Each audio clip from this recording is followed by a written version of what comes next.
The hidden immunity idol has no doubt been a game changer for Survivor. It has provided us with such great gameplay and moments throughout the years, and it has been a foundation of pretty much every season of Survivor since it was first introduced in Survivor Guatemala. There were definitely great seasons without the use of idols, but you can't deny the dynamics an idol brings to the gameplay. It makes it so that the majority alliance can't just pick off whoever they want. They have to be aware of who has the idol and how to go about it, and the person with the idol has to wait for the perfect opportunity to make their move and play their idol correctly on either themselves or someone else and idle someone out from the game. These idol plays have made for great moments for us watchers, and playing an idol correctly is always a great achievement for those who did it, as I'm sure that's on many Survivor players' bucket list. But what about the players who are on the receiving end of an idol play? If you think about it, despite certain occurrences, they really didn't do anything wrong. After all, they're not the main person being targeted, which is how you want to play Survivor. They're just simply picked by the minority alliance, or are a secondary target of the majority alliance, to go home. It's easy to look at these idol plays and completely forget about the players idled out, and focus solely on the player who played the idol correctly.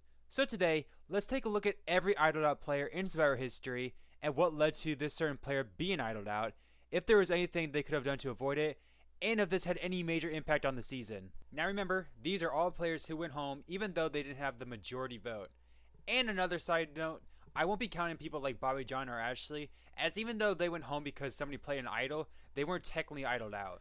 To start us off, we have Stacy from Survivor Fiji, who ironically created the idea of the save vote in order to protect the majority alliance from getting picked off due to an idol. But in this case, the majority didn't split the votes, as the six had been together since the merge, and simply saw Yao as the biggest threat. A bit of a massive risk, considering Yao-Man only had one more tribal council to play as idol, but the split vote would be hard considering there was no real second target, and unfortunately, Game Changer Stacy was the first player ever to go home, despite not having the majority vote. A very similar occurrence happened in Micronesia, when Alexis went home after Amanda's idol play, with only 2 votes. Again, it's easy to say that there should have been a split on someone else, but the 5 girls were all so closely aligned, so it would be hard for Alexis to get everyone on board to split the vote on somebody like Suri, for example. Plus, the clear outsider of Eric was already immune.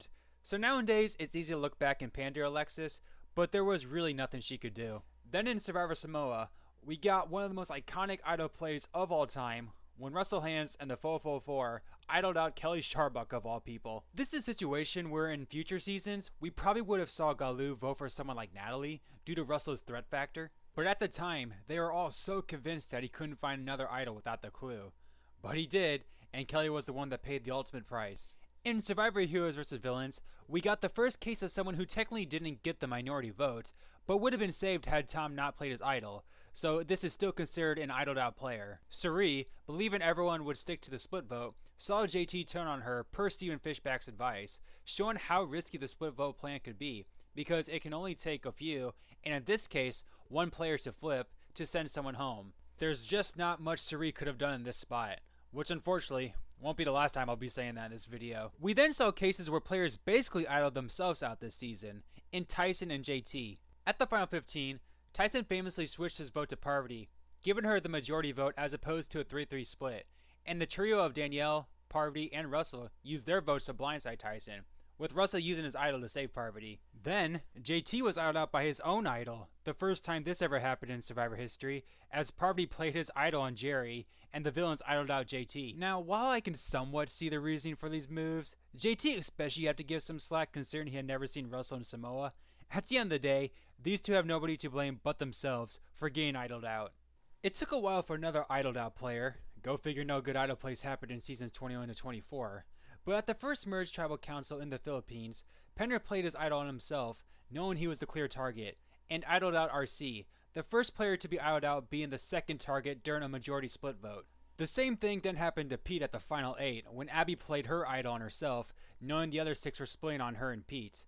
Now in any other case, I think Pete would be the target, but with everyone knowing of Abby's idol, he was a secondary target, and unfortunately, Abby wasn't taking any risk. I do credit Pete's gameplay though, as I think he's one of the most underrated players in Survivor history. In his campaign for someone to flip and blindside Malcolm, getting rid of 2 idols in the game was a great idea, but it was to no avail, and if anything, I wish Abby threw her vote on Pete in order to keep her idol for the future, as it could have made the endgame of Philippines even more exciting. The following season, we saw Philip Shepard get idled out with 2 idols being played.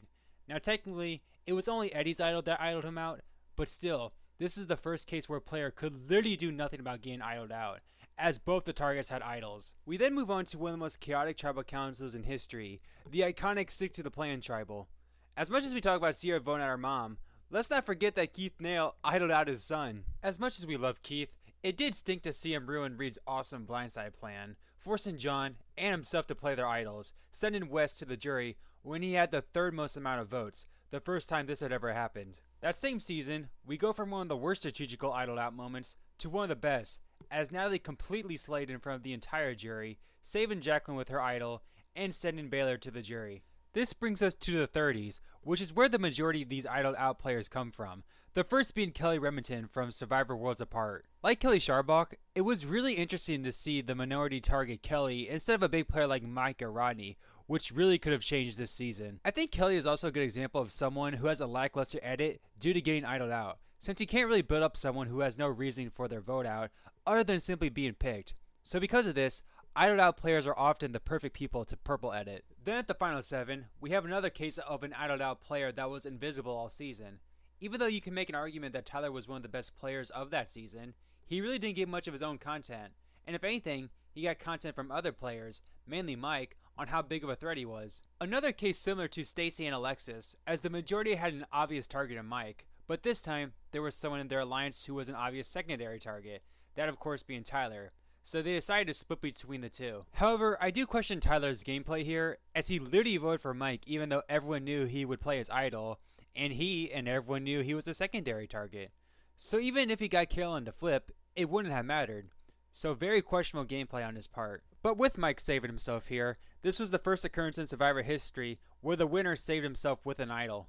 The third player to be idled out this season is one of the most satisfying idled out players of all time, in Dan. After Mike won immunity, the next target was jury threat Carolyn, but she played her idol that she had been waiting to use all game, and used her and Mike's vote to idle out the annoying Dan. This was, however, a massive misplay on Dan's part, since for some reason he used his extra vote on Carolyn, who was already getting all the votes from the majority, when in fact he should have used his 2 votes on Sierra to ensure his safety, as on the revote she would have gone home. But hey, I'm glad it happened, because more than likely Dan gets to the end if he isn't idled out, and who knows, if he somehow beat Mike in one of the final immunity challenges, we probably get a final 3 of Will, Dan, and Rodney.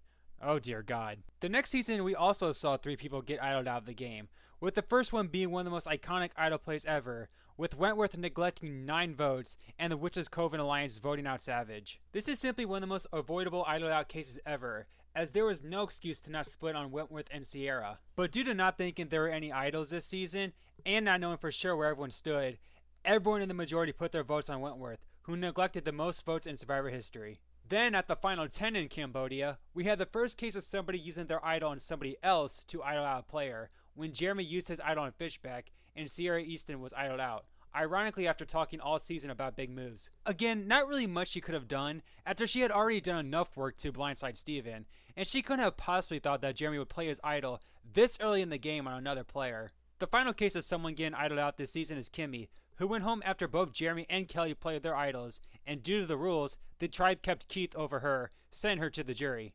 Credit to Kimmy for playing such a hard game after being an early boot on a slow-paced old-school season. And she had the right idea of trying to blindside Jeremy, she just did it 1 vote too late, as Tasha told Jeremy of her plan to blindside him, which of course caused him and Kelly to play their idols, leaving Kimmy as one of the only options to go home. And with this, she became the first player ever to go home with no votes casted against her on the original vote, capping off one of the most insane tribal councils of all time. We then move on to Millennials vs Gen X, where every season from here on out had somebody get idled out.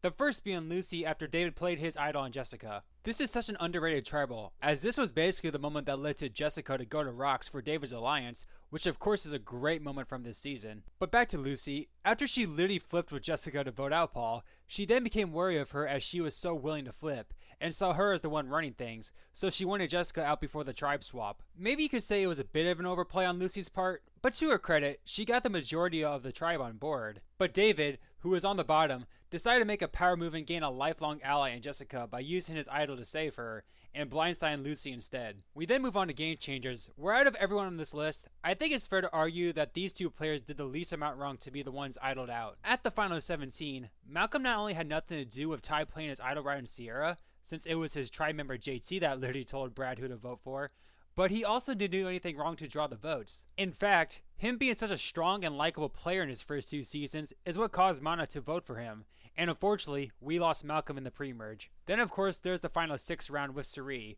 where after there was 4 idols played, she was literally the only option to go home.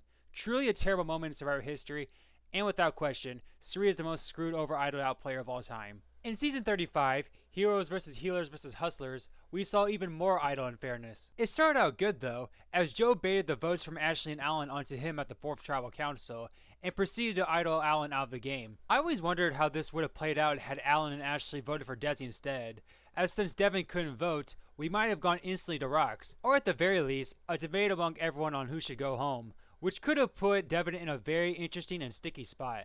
Then of course at the final 7 and final 5, the Ben bombs wreaked havoc on the game. At the final 7, Lauren fell victim of the first ever non-final 3 1-0 vote tribal council, when Ben cast a sole vote against her, after he nullified the other 6 votes. I always found it interesting that Ben chose Lauren, as yes she was a strategic threat with advantages in her pocket, however she was clearly the weakest physically wise of the bunch, and I think in hindsight, Ben should have definitely chosen a physical threat like Devin or Christy. Then at the final 5, another 1-0 vote almost happened, as the majority was once again all against Ben, and once again he played an idol. However, Devin pulled one of the most underrated moves of all time, risking his place with the Final 4 alliance and voting for Mike just in case, and it paid off since Ben did in fact vote for Devin, and on the revote, Christy and Ryan spared him. This is another interesting scenario had Devin been the one to go home. While Mike wasn't a physical beast by any stretch of the imagination, that final immunity challenge was nothing super physical, and a guy like Mike had just as good a chance as anyone. Plus, who knows how Mike would have done in fire against Ben. He certainly couldn't have been worse than Mr. Sleep instead of Practice Devin. In Ghost Island, we saw probably the most boring correct idol play in all of Survivor, as Michael was the clear main target and Libby was the clear secondary target, with the two having basically no hope of flipping the game around. The most it did was give Michael an extra couple days on the island, which to be fair, I'm sure a lot of female Survivor viewers didn't mind. Things picked up in a big way the following season, Survivor David vs. Goliath, as we got the first ever case of the minority split vote. Usually when a split vote happens, it's to protect the majority.